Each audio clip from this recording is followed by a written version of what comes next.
Welcome to this week's AgostoAllElite podcast. On today's podcast, I will discuss why John Cena defended Vince, Ric Flair inducting Muta. I will introduce a vicious rant on GCW, and many more news, recaps, and hot takes. Alright, then let's start with a Dynamite recap. Let's get to the show. Let me get into my notes. Alright, here's a show for the update. The Dynamite open aired. It opened this week, aired this week. We saw Excalibur introducing the show. There's a camera pan in the crowd. He had 3 huge championship matches were scheduled. But first, Roberts introduced MJF. MJF made an entrance for a bar mitzvah ceremony. MJF walked to the ring with 2 pair of women inside of him. When he arrived at the ringside, he invited women to kiss him on the cheek. Reed did. The other full made out with him for a few seconds. Meanwhile, Excalibur hyped to schedule matches. MJF entered the ring and asked for his music to be cut. Excalibur said, "Bar mitzvahs doesn't usually begin like this." He gives the fans a hard time once they get Bret Hart excited. He said Shawn Michaels was much better. Let's be honest, he said. They're all 3 here to celebrate the most important day in the record of human history, my birthday. He said the only religion that matters, Judaism, when a boy turns a man, he is 13, gets a bar mitzvah.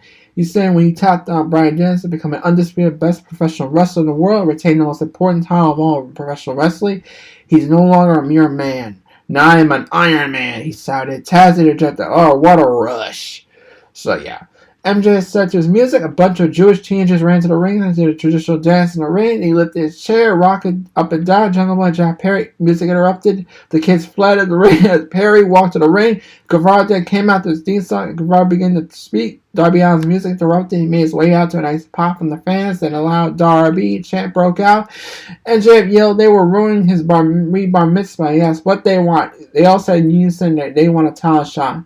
And MJF said, "They're really cute," Perry said. "Shut up, Max." Perry said the last time they wrestled, it was at Double or Nothing 2020, the very first pandemic pay-per-view with no fans in the crowd. He said he went back and forth for nearly 20 minutes in the Florida heat until MJF cheated and won. He said that their lives went in very different directions thereafter. He said MJF got wherever he wanted while he spent the rest of the pandemic wrestling on AEW Dark. He said MJF may not wrestle on Dark, Rampage, or Elevation, but they all have. You have to walk around and do what you want. He said it's a whole locker room full of men and women who bust their asses and name it 60 seconds a week on a show where I had to sit back and watch you do hokey bullshit you've been doing past 4 years. Devon said the truth hurts, doesn't it?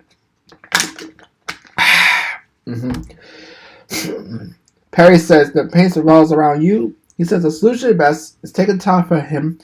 And just says about I like that he's a star. Guevara says he's going to take his turn on reconversation and MJ doesn't shut up.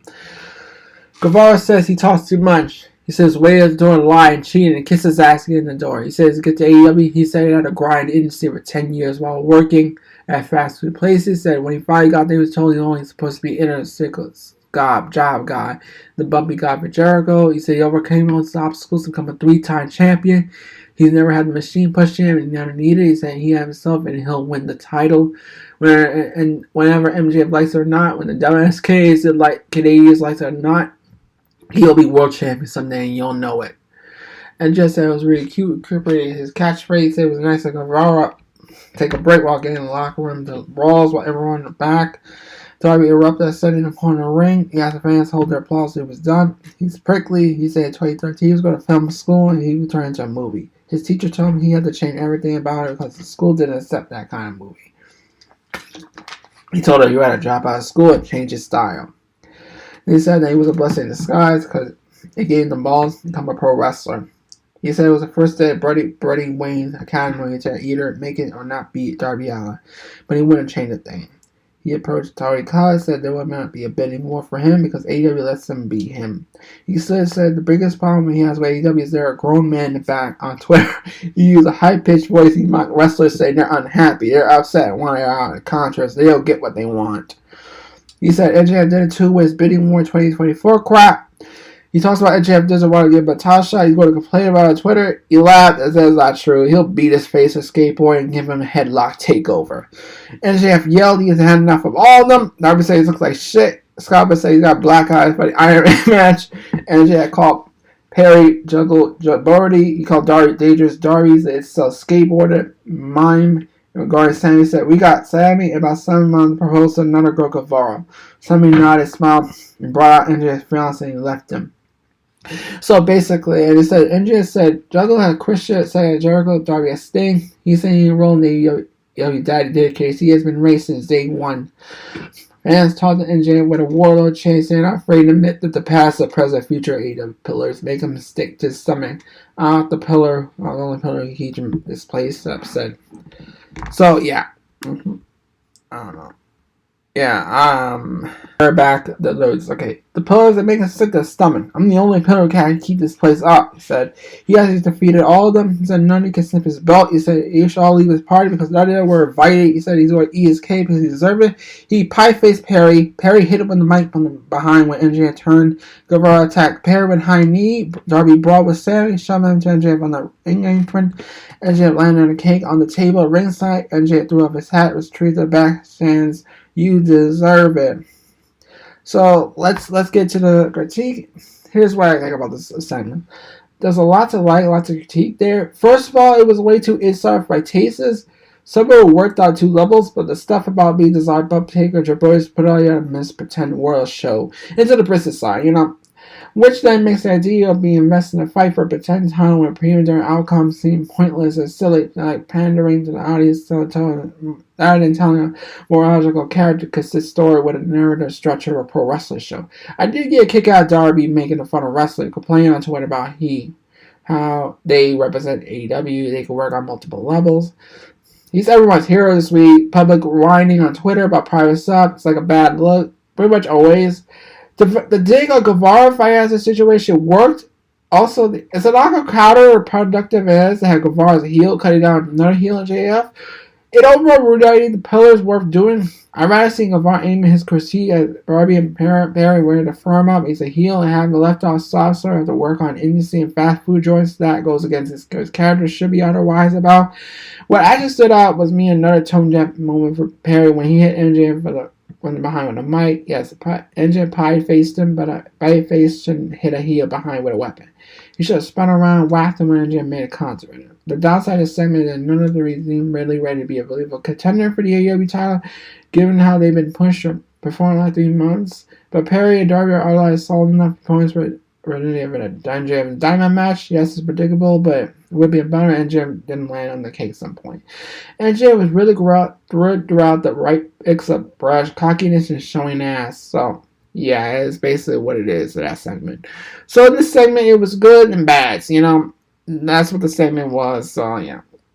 Alright. Well, basically, they show clips of Jericho City Hall being honored with Jericho on his way to Town Street, being given a plaque in the medal. Then Scalper plugged the upcoming matches. Alright, so Moxley, Coulson, and Muta defeated the Dark Order. It was a little matchup, 26 minutes, it was a bell. It was a hard-fought match. There was one more moment where Carter gave still bike power drive race out with help of Mox. That was the moment I liked about that match. And let's go further to it now. So yeah, a spike pile driver ringside should honestly never ever be a mid-match move. Honestly, in my opinion, it should be end of wrestlers who take it, but he kicked out at 2. So honestly, I want to say it's dumb, but I'm gonna have to be serious on this. It's dumb. I'm sorry, it's dumb. It should be an ender move. So yeah, it was basically like that. It's what it is. I don't know.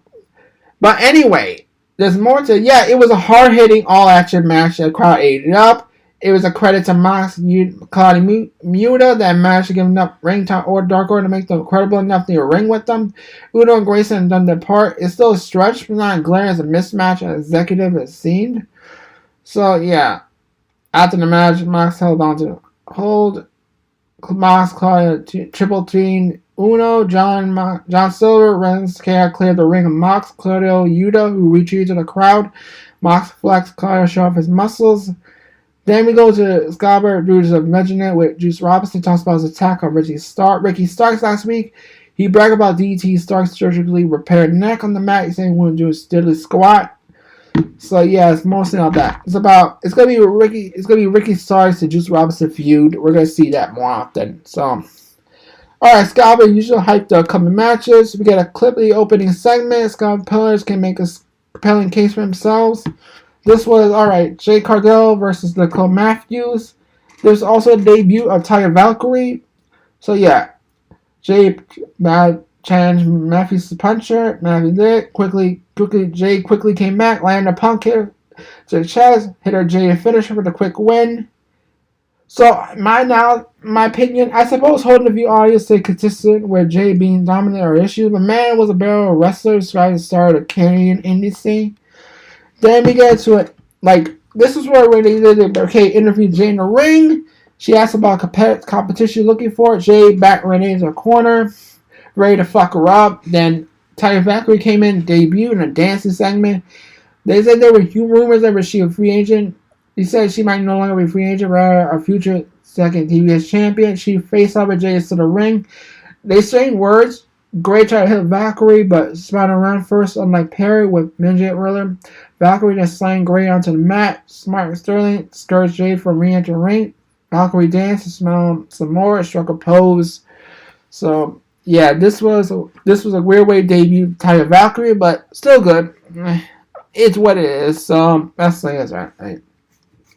So yeah, it's what it is. How Siobhan interviewed Ricky Starks backstage. He asked Juice what he done at AEW. He said Bullet Club relevant in 2015, but it's 2023. He said Juice had an issue with him. Alright. Furtherly, like, Ricky Starks had an issue with Juice, and come on, bring it.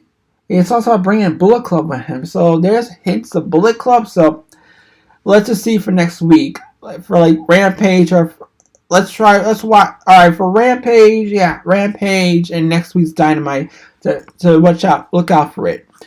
Oh, note to it, I'm gonna analyze that. Like, the Rampage is gonna be a little late. Like, Rampage is like because of the basketball thing. Rampage will be reviewed. It'll be a little bit late with the notes, but Rampage will still be reviewed immediately when I find the notes for Rampage. So stay tuned. Like, after Dynamite, I will do an ROH, like an ROH. ROH recap as well. So stay tuned for that. After the recaps, I will do news, wrestling news, John Cena mega interview, hot takes, and a GCW rant. Stick out for those. Look out for those. Alright, and here my announcement, my opinion on this. It was honestly a good straight promo. For a promo without any fourth wall breaking or pandering inside references, just looking eyes with a camera and just an arrival in a beatable style manner is good. Then we get a commercial air for Shazam mixed with images of Jet Jarrett and Orange Cassidy, among others. Then we got a clip of air last week's angle with QT Marshall helping Powerhouse Hobbs beat Wardlow. Then we got QTV. QT Marshall holds second recorded office segment with Hobbs.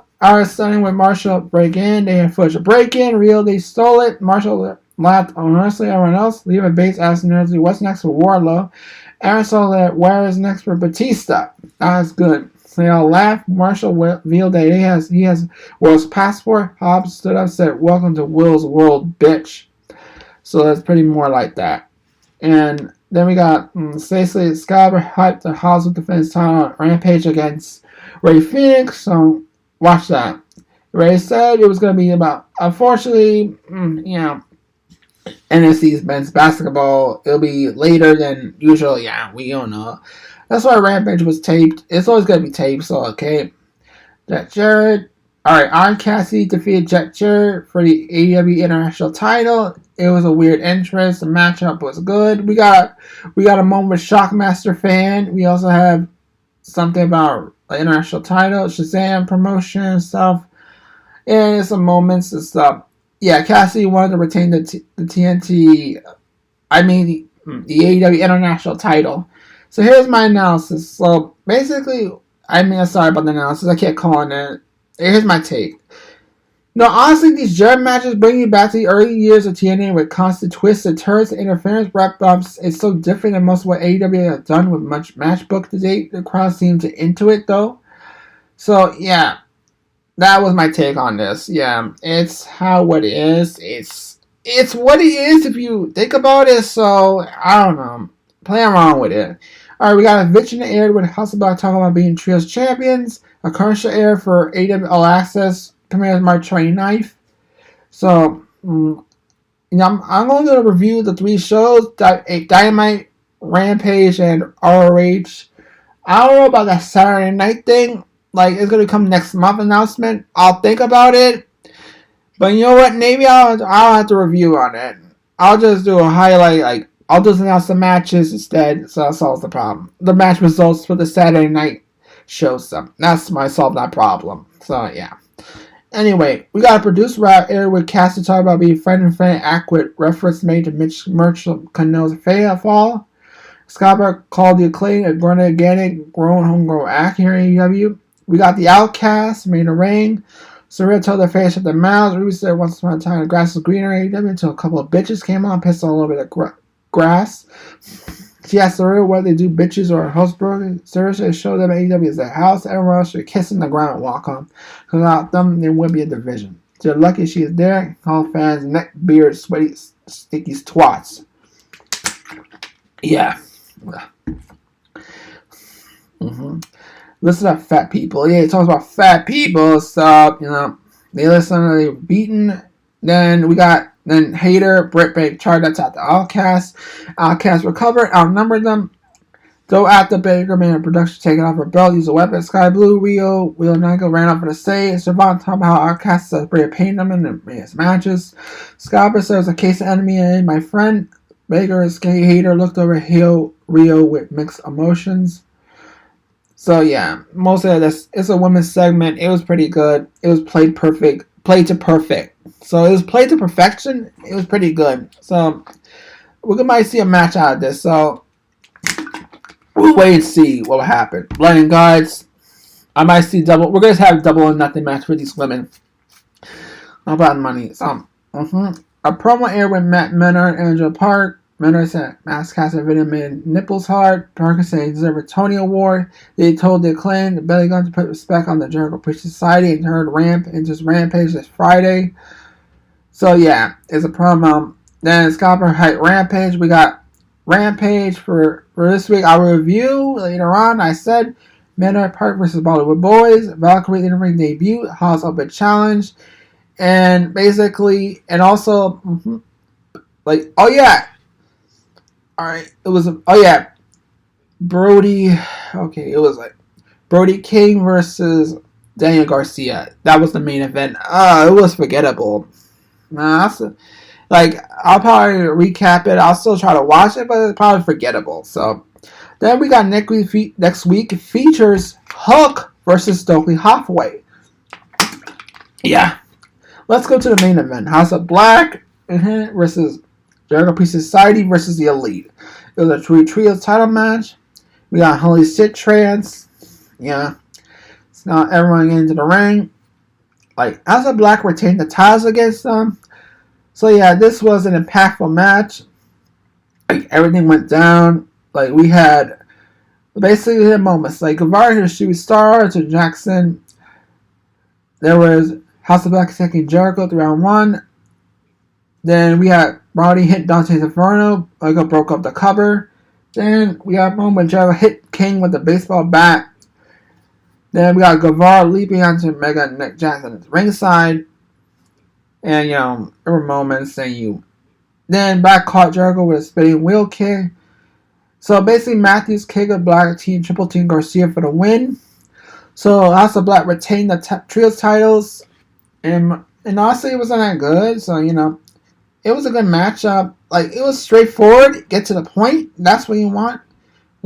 It's what it is. So, alright. After the match, Hager marched to the ring. Check on the JS cohorts. He had the ring right after House of Black. It was over immediately. Hangman, Dark Order brawled with Yuta, Mox, and Claudio on the stage. Hangman to the ring. Mox, Yuta, Claudio to the ring. Omega and the Bucks stepped up to protect Hangman. And that's what pretty much ended the show. Pretty much this was a great Dynamite for a Canadian episode. And it was pretty good. Alright, now let's go to ROH. Alright, let's do the Ring of Honor recap now. Let's start with episode 3 of Ring of Honor. We got Casanoli versus Willie Mack. It's gonna be a great matchup. Yeah. Alright. Like Mack received a non-title against Casanoli this week, but this was labeled a proven ground match. His win would earn him a shot. It's similar to the AEW Championship Eliminator matches. So they begin with standard exchange of hold, reversals. Mack is a big dude, but he's not afraid to mix it up on the match when need arises. The longer it went, the more physical it became. Casanoli took every opportunity to show off his power by throwing Mack around. The big man showed he could speed to keep up with the ROH champion. Did a great job making it feel like Mack had believed he had a chance to win. It made it so the Casanoli victory with uppercut out of nowhere much better. So honestly, like what did I like that Casanoli took a page out of Smojo's book, the walkaway spot, but Mack saw it coming and just cut the dive short, so it was pretty good. So we got Mike Bennett next versus Dante Martin. The Kingdoms. Bennett took on Top Flight Dante Martin in the second match of the night. So Bennett had Taven and Canals by his side. Dante had Darius Martin's corner. Keep things as even as possible. But these two men are similar in size, but work very different styles of wrestling. Ben is more technical and methodical with his offense, while Martin is a high flyer who favors speed over anything else. However, both men are known how to adjust their style to match their opponents, so it ended up working well to get a pretty entertaining contest that allowed both men to show their skills. Apologize. Trent's rant almost led to Dante being counted out, but he beat the 20 count by a few seconds to keep the match going. Both men came close to winning a few times before Dante scored a win with a gig slam. This bout was going to not have been featured on any pay-per-view card. He's got to kill it. You should have to go out of your way to watch this match. So, yeah. Yeah, you should go away to watch this match. Seriously. Go out your way and watch this match, you know? Like, try to go out your way to watch this match. Like, it's on ROH TV now. It's on Honor Club, so you have a chance. So, watch it as best you can. Alright, next one is Ari Daivari, Slim J versus Metalik and Blake Christian.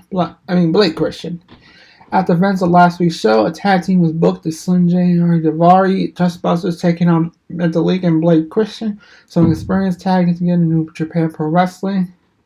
Malik Christian had the upper hand at first, but some heel attacks from Slim and Daivari turned the tide quickly. Once they were grounded, Mentally Christian spent a lot of time on defense. Daivari and Slim used quick tags to keep one man isolated for long periods of time. And again, a hot tag late in the match, Metalik scored a win with spinning Michigoni driver. This was highly entertaining, especially during the second half. So yeah, Metalik needs more of a defined character. Talent Lucha is not the jittery from other wrestlers who are just as good, honestly. So yeah, maybe RH is best for Metalik for now.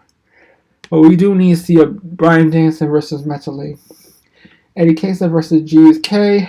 Remember, the Busters was a natural, and GSK took on Eddie Kingston.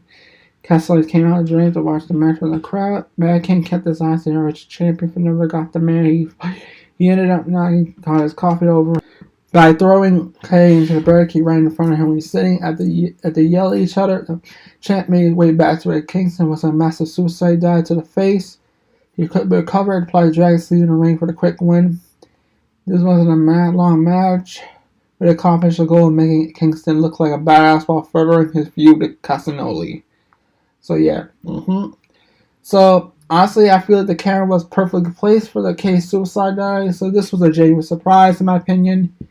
We got Athena versus Hyen. Hyen had a chance at her title shot this week if she was able to defeat her last 10 minutes against the range women's champion Athena. The champ had been on roll mostly during scoring a hard-fought victory over Willow during the premiere of ROH 2 weeks ago.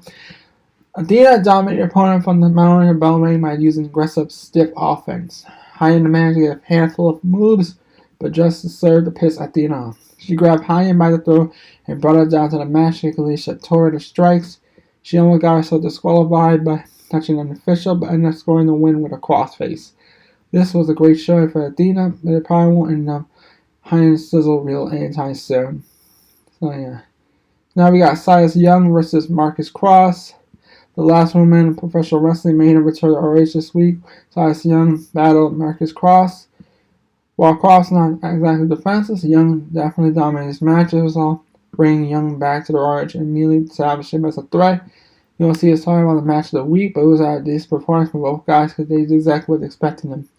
Young scored the win just a few minutes, much to the delight of the crowd. Yeah, and the crowd. And Silas won one. Like Young looked like he was his son John Roberts. Like Young's finish was really cool, but looks like it was easy to make a mistake with trying to bounce on turnbuckle like that, in my opinion. Honestly, that's my opinion. Alright, the Embassy versus Dalton Castle. The boys, 6-man titles. Castle and the boys, all 6-man tag titles. The best seat at the end of last year, so you look at the regaining gold with former glorious match. We got Cage, Toa Young, Conrad, copied by Prisoner Defense. Khan and Castle started for the team, which colleague Mark, because there were two close competitors inside. Both teams playing moments, but there were times I felt like they were rushing moves to the next so they could pack as much into the next one. The action was fun, frantic, but there was a couple of pacing issues along the way. The Embassy ended up attaining and Khan putting both of the boys at the same time. So the Embassy came to attack them after the match was over. But the new trio, mentally Christian and AR Fox, chased them up. This was something good, and yeah, it was pretty good. So yeah, I think Castle's gimmick is so unique to him that it can be never recreated by anyone else. That's my opinion. And it's not that bad. No, that's what it is. Alright. Trish Adora versus Madison Rayne. Two women looking to rise up the ranks. Arch Women's Division week when Madison Rayne battled Trish Adora. Because both of them were baby faces, they had clean exchange and things going. They were still slow first, but they were when a lot of better kind of do than I have. My experienced opponents for the boxing with the end of the signs when the crowd added to the feeling. And the doors scoring the win. Both women show respect over the code of after it was over. Right. Adora ended up scoring the win again. Both women show respect observing the code of honor was over. So Adora won, observing the code of honor. So there's more moats. We talk about Kabani Coleman does such a great job filling people on RH history in a quick way. So the weird part is that Adora was unable to support Rayne on her shoulders, but rolled through the turn to different moves, save the spots, so it was okay. But the submission on Adora used halfway through the match was cool, but unrealistic because it would have been easy for Rayne to counter it. So it was a bit unrealistic. But anyway, let's go on to the next match. The Outriders versus Messiah, Chris Daniels. The Outriders made their RH debut last week and took on the team of Seidel this week. And Daniels, Truth Magnet and Turbo Floyd used some cheap tactics to keep control weight. They hit Seidel at bay while double team Daniels and attempt to win the match early. The match ended up pretty short when Seidel and Daniels were able to regroup. They scored a win to get their partnership off a good start. So Seidel, Daniels won. Here's the thing. True Magma and Turbo Floyd are grabbable wrestling names. They're good. Then we saw Aussie Open confront Seidel and Daniels after the match. So there's some interest there. And now we have, for the Pure Championship, William Utah versus Carl Connors. The main event of the show saw Utah defend the RH Pure Champ against Connors. These men are no strangers to one another. The pre-match video package filled as a wider fight, as well as Pure Rules match. Both have emphasis submissions. Other types of instances punches to the face are legal. Both men are like walking Swiss Army knives when it comes to pro wrestling. They can do a little bit of everything. Ideally, the main event should have been the match of the night of the show. Naturally, this was. On a technical level, nothing else from the show came thus close. Thus, everything they did was executed to perfection. While Connors put on a great fight, Yuta was able to power him out and combination to score a win. Yuta grabbed the mic, called Kasura Shibata the match to end the show. Yeah. So basically, yeah. We're going to have Shibata and Yuta and Super Card of Honor. Here are some notes, that Connors actually hit a beautiful brainbuster, It's amazing. It's here kind of weird when you hear Yuta suck chants. So having Yuta wear so fast force Connors to use one punch to break the hole. It was actually a great spot. It was, and when Yuta hitting back one punch moment later was to me icing on the cake. It was icing on the cake to me. So alright, let's go to Rampage. Let's do the Rampage review. Okay. Start the show. Okay. Now, unfortunately, here's the thing. I told you again, the show had delayed starting time due to TNT's coverage of NCAA state basketball. Luckily, I watched it late night, so it was easy for me. And I told you again, I managed to bring it up. So anyway, let's go to that. We have Valkyrie make her debut. Powerhouse Hobbs defend their title against Phoenix. Menard Parker battled the Bollywood Boys in the main event. Garcia took on Brother King. Let's talk. We got the TNT champ for Hobbs versus Ray Phoenix. So basically, basically I'm gonna give you basically near the end of the match. Phoenix got a 2-count frog splash. He kicked Hobbs again, staggers him. Hobbs attacks Phoenix and plants some spinebuster. He put Phoenix in torture right, slams him for the win. You already know, winner is still TNT champion, Powerhouse Hobbs. There were moves where Phoenix pulled some crazy moves on Hobbs, but Hobbs made a comeback. Then after the match, Hobbs approached Alex Airhand and grabbed him. QT Marshall drops Airhands with a diamond cutter. And that was it. That was the end match, the post-match segment. Let's go to the promo. Duke Grayson comments on return to AEW. He talks about that he's coming back for revenge because Blackpool Comic Club gave Uno a concussion. He challenges Moxley to a match on Dynamite.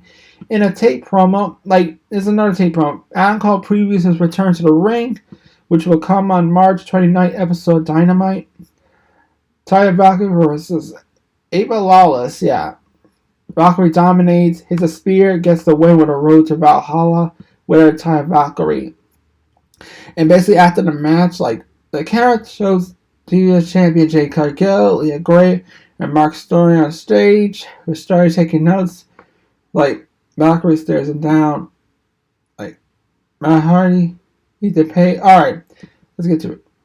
Hardy, Ethan Page, Cassie train Hook halfway with match on Hook on the March 22 episode Dynamite.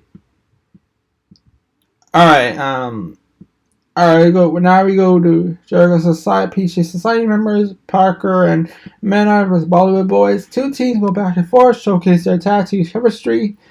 The Bollywood Boys rally with Parker and Menard scored with double DT. Winners, Jericho Park and Menard. Park, Moxley sistered after the match, sending a message to the Acclaim. In the veteran, there's another veteran, Don Cos calls Konosuke Kitaki Tashi, with a peg as fan favorite stars giving flowers. The looming match between Kenny Omega and El Hijo de Vigno is highlighted in a video package. A video shows the Guns running to the top flight and agree to face off in a tag title match. The match is confirmed for March 22nd at AEW Dynamite. So Daniel Garcia versus Brody King with Julia Hart. Garcia hugs Jericho like he faced the King early on. It was a main event. He was quick to counter King's power. The King gains the upper hand, chops Garcia, loses the ring. King follows Garcia, who dances on Julia Hart. King clubs Garcia's chest, slams into the barricade. Alright. King has a running crossfire on Garcia, who's sitting in front of the chair in front of the barricade. Garcia kicks feet and charges him, sending her powerless face first to steel steps. Tina takes the show, grounds King. King's fire back. Gets the 2-count pile driver. King cusses Garcia with a cannonball corner, but breaks up the pin by putting his foot in a row. Garcia locks sleepover, but King powers his way out. King levels Garcia rolls out King for a 2-count. He traps King in the wall to Jericho, but King reaches the ropes while referee distracted. Jericho hits King with a bat. Garcia locks on drag asleep. King's hand drove 3 times. The referee calls for the bell. Garcia wins. Jericho celebrates Garcia in the match. So that was a pretty main event, Rampage main event. It was okay for a main event of Rampage. So it is what it is. So yes. Alright, that was Rampage, and we just reviewed ROH. So let's get to the news. And that was the recap. We will start our wrestling news now. Let's start with Bray Wyatt's WWE absent, reported to physical issue. So Bray Wyatt has been physically absent from the last few weeks of television. He started his status with the company growing at the Missing NCJ Live event on March 12th. Throughout the day, there was rumors speculating that Wyatt walked out, all that stuff, but Fightful Select indicated that this isn't the case. WWE sources denied these claims. The claims were denied. So, per the latest report, for this week. Why is current timeline expected injury, physical issue, no current timeline for return. So yeah, so it's basically Bray Wyatt's dealing with a physical issue. So we don't know what's gonna happen. So we don't know. Well, Wyatt was scheduled to feature a number of episodes of SmackDown, several live events, but the company claimed he was pulled appearances due to a physical issue. Despite this, Wyatt's feud with Lashley has continued to progress by TV by Vigilance and segments involving Uncle Howdy. As noted by Fightful materials, while Wyatt and Uncle Howdy often sent his side of SmackDown, though over the past 2 episodes, SmackDown doesn't have been the case. The report also noted that Wyatt has been factored into creative plans for the shows and not scheduled for Raw. According to the report, Lashley was scheduled for tonight's episodes 1 of the points weekend. This is unclear when his creative direction into WrestleMania will become clear once again. So Fightful closed their report by noting they'll continue to reach out for further information out today, including rumors of creative disagreements. As always, we'll aim to prove any further updates as we hear more. So in a recent update, according to Fightful Select report, WWE creative were told Bray Wyatt was out due to an illness. He had been in a recent WWE events or television. He wasn't on internal MSG rundown as of Friday.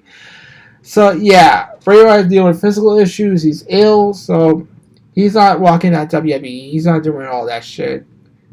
Bray Wyatt is just dealing with some issues with his health and stuff. So let's leave this stuff alone and agree that Fightful Select is the better news coverage. So let's agree. Anyway, former TNA star Crimson arrested. Former star Anthony Mayweather, known as Crimson, got arrested according to Clarksville today in Tennessee. The article noted Mayweather was charged with violation of previous order protection. The police conducted a welfare check on February 24th. It was found that Mayweather made several calls to his juvenile son's phone, several text messages to his wife. Head of Mayweather, even while police was present, a warrant was issued for his arrest. He was booked for this weekend. Mayweather was pre-jailed to headbutting his wife in 2016. So yeah, jail records show that Mayweather was taken into custody on 3A and bounded out the next day. Mayweather was signed to TNA, now Impact Wrestling from 2010 to 2013, billed as the Amazing Red's younger brother. So yeah, that's something going with Mayweather or Crimson's arrest. So yeah, that's on him. That's his fault. So what it is, how it done, what it's done, how it goes. So yeah, that's on him. That's his fault. So don't blame me, blame him. Yeah, that's basically on him. Alright, Ric Flair reportedly asked to induct Great Muta into the Hall of Fame. Ric Flair is set to announce this week that he's going to be inducting Great Muta into the Hall of Fame. The first announcing was Rey Mysterio. Now the next one's going to be Great Muta. Ric Flair will be inducting Great Muta to the Hall of Fame. This was confirmed by Dave Meltzer on WOR. So yeah. So basically, Flair was asked to induct Muta or been asked to induct Muta. I don't know. People thought it was Sting, but politically it would have been tough before. It would have been even tougher now. So we do know Muta's been asked to be in the Hall of Fame. We do know that Flair is asked to induct him. So it needs to make sense. So yeah, whether or not Great Muta will be revealed by Ric Flair, the Hall of Fame inductee on Wednesday, of course, remains to be seen. But if it's who Ric Flair announces, it'll be fair to assume also do the inducting Great Muta too. Yeah. So yeah, Great Muta will be inducted into the Hall of Fame. So yeah, that's official. Ric Flair's gonna do it. Good for Flair, and that's what wrestling is. Wrestling wins, win-win for everyone.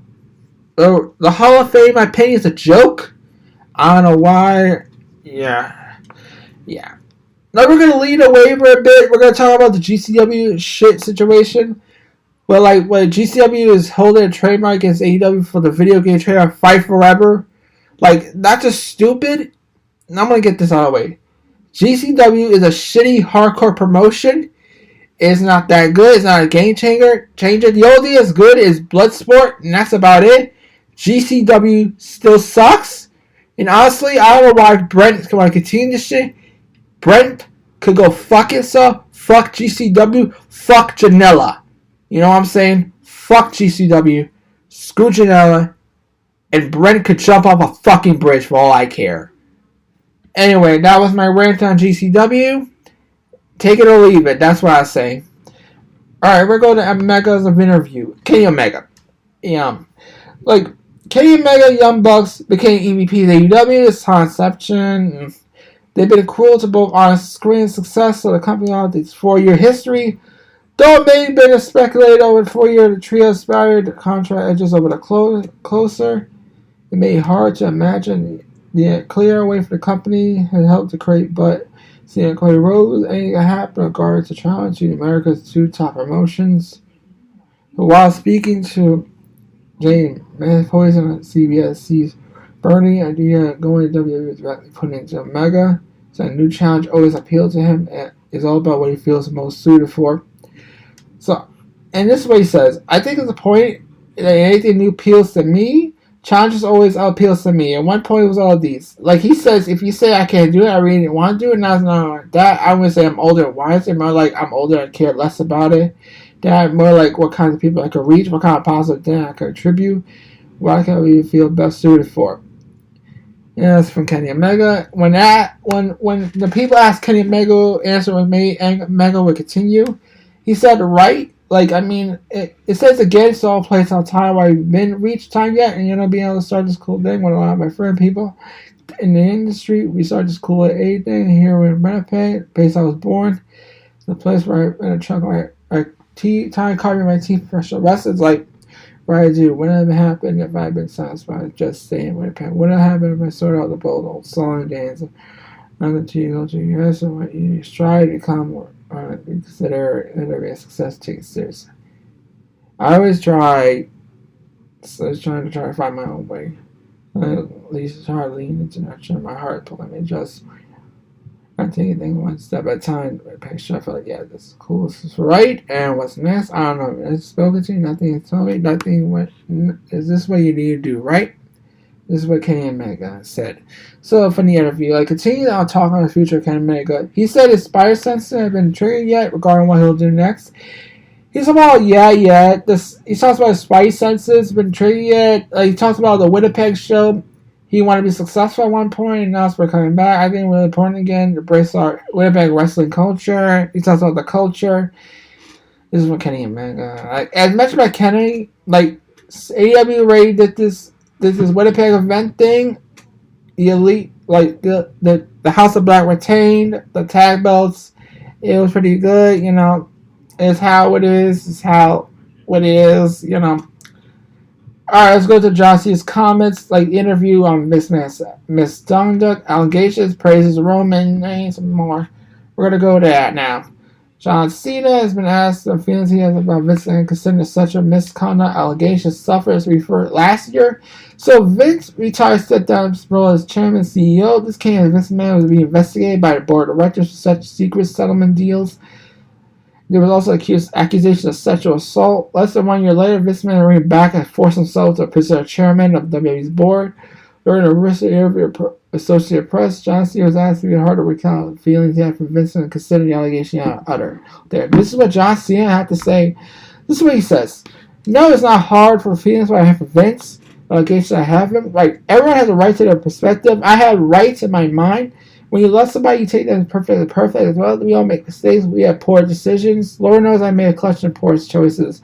That doesn't mean I'm going to love somebody. There's no way I can record and say I love Vince McMahon. Yes, from John Cena. And one thing I'm gonna say, he's not gonna leave Vince McMahon. Here's the thing: John Cena owed his life to Vince. He's just playing it safe. Yes, Vince McMahon should not be back in power. The allegations are still there, and but Cena's gonna be Cena. He's gonna vouch for Vince. And that's who he is. You're right again. Cena owes his life to Vince. So what it is how wrestling is.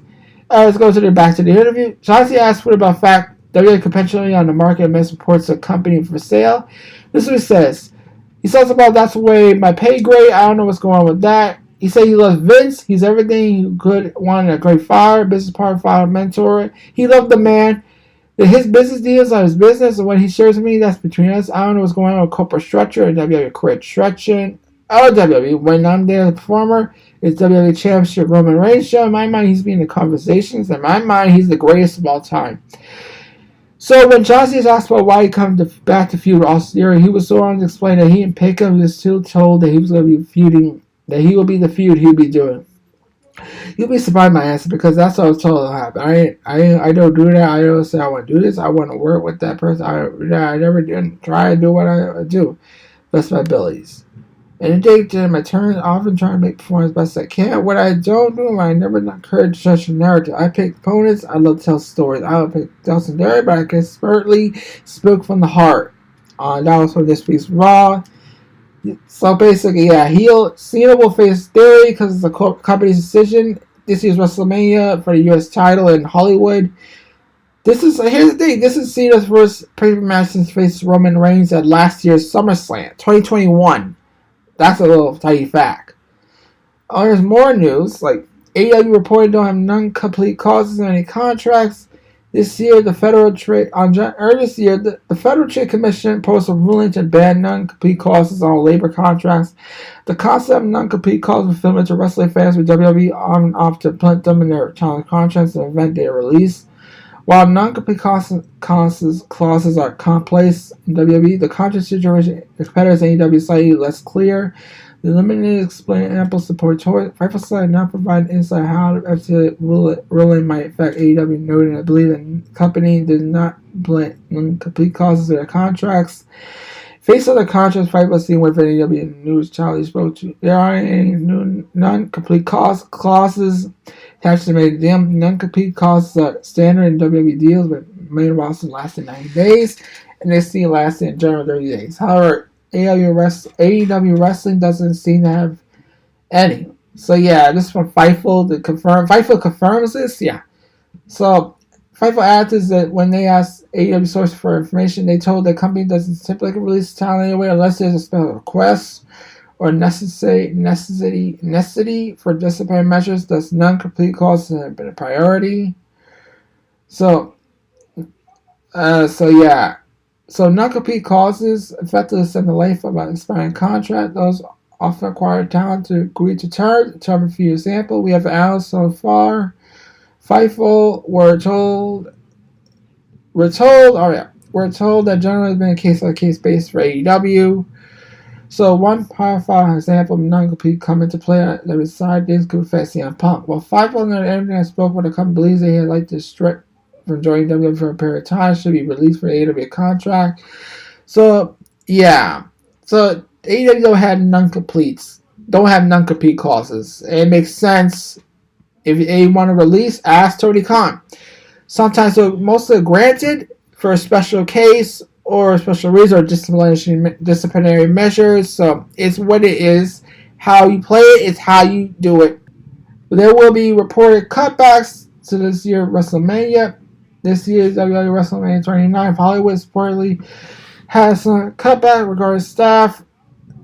As many as a point, WWE currently process time to sold. We're coming getting sold. This man back in company at Chairman Board oversee a potential sale.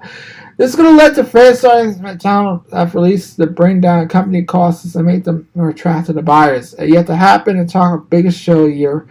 WrestleMania seeing cutbacks. Apparently these changes will not be too noticed by fans though. Yeah, it probably won't. WWE want to make cutbacks here as WrestleMania show with the idea of increasing profit margin and share getting a company ready for a sale. So this is from Meltzer. He says this. He talks about there'll be cutbacks in the show, not always fans notice. There's going to be less personal people coming in from foreign language announcers, been previously announced to be announced by remote. There are going to be some sort teams networks that are doing more of like the idea of this profit margin of the show is like this is to get ready for a company ready for sale. This is from Meltzer. Whether or not cutbacks will be made, ready to be seen, like they're still making major changes in WrestleMania that will affect the fans' viewing experience in a big way. So it's not that all bad. So it's WrestleMania. Alright, quick talk. Like this year's WrestleMania, should I go for watching? Like I would have watched WWE anymore. So you know what? I'm gonna try to watch WrestleMania this year. For once, WrestleMania is looking good, except for the Lesnar and Omos match. No, The rest is good. Cody versus Roman is good, so I'll give it a watch. I'll try to watch it. So, Mercedes Moné, let's go to the Mercedes news. Apparently had no Japan Stardom dates left after 4/3/23 Grandam Stardust show has announced. That's what's in April. So, Moné, New Japan short-lived one.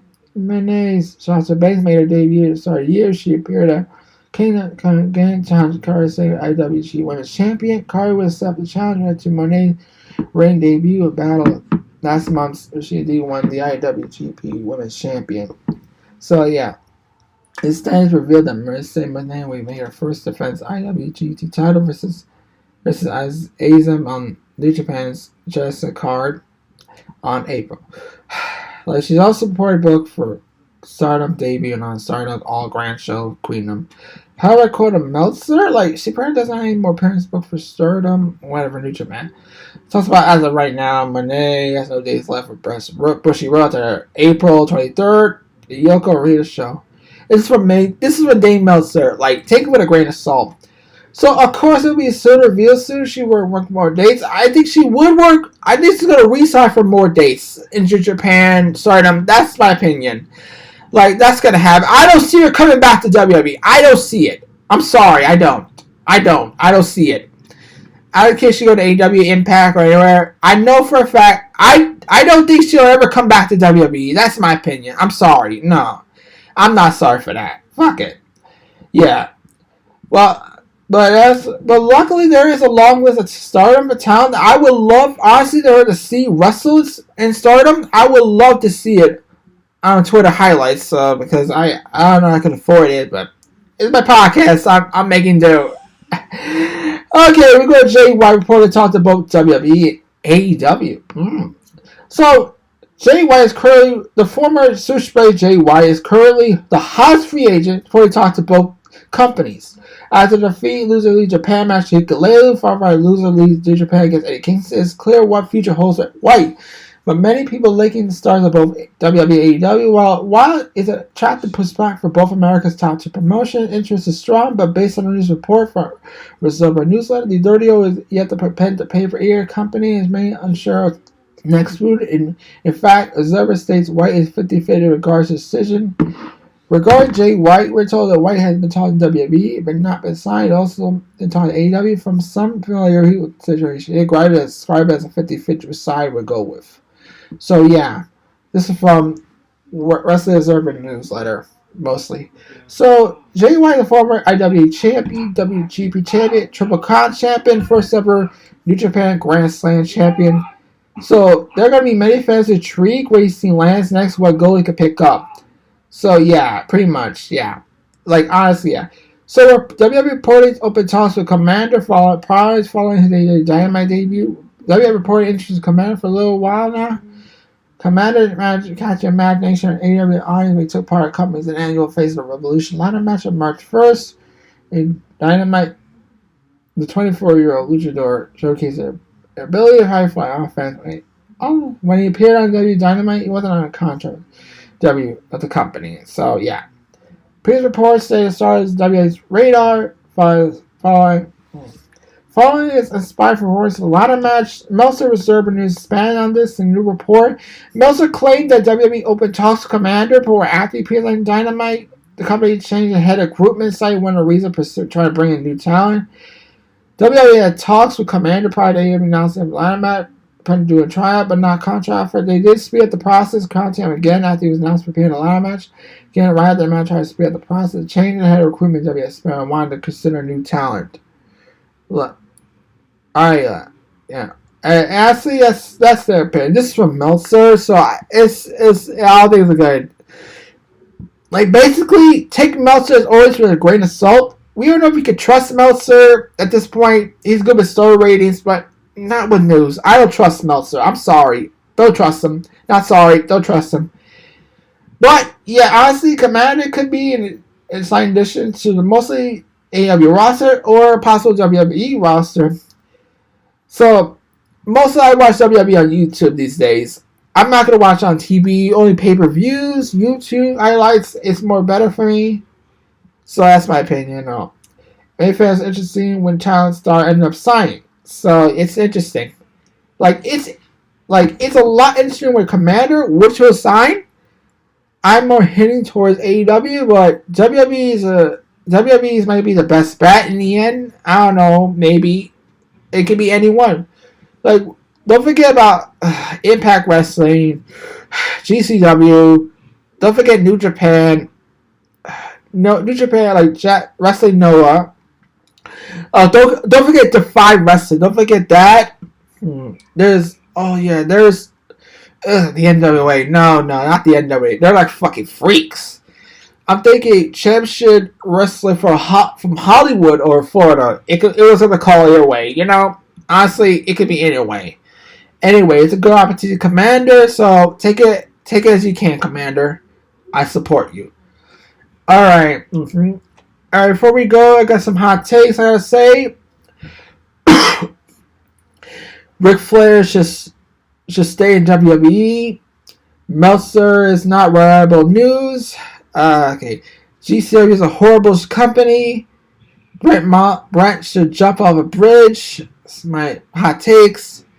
And Booker T should stay away from reporting the news. He has no right to report news. He's a shill for WWE. He licks Triple H's ass crack. So what it is how it is. So yeah, that's my hot take. So yeah, this is AgostoAllElite podcast. I'll see you on next Saturday. Thank you. Bye.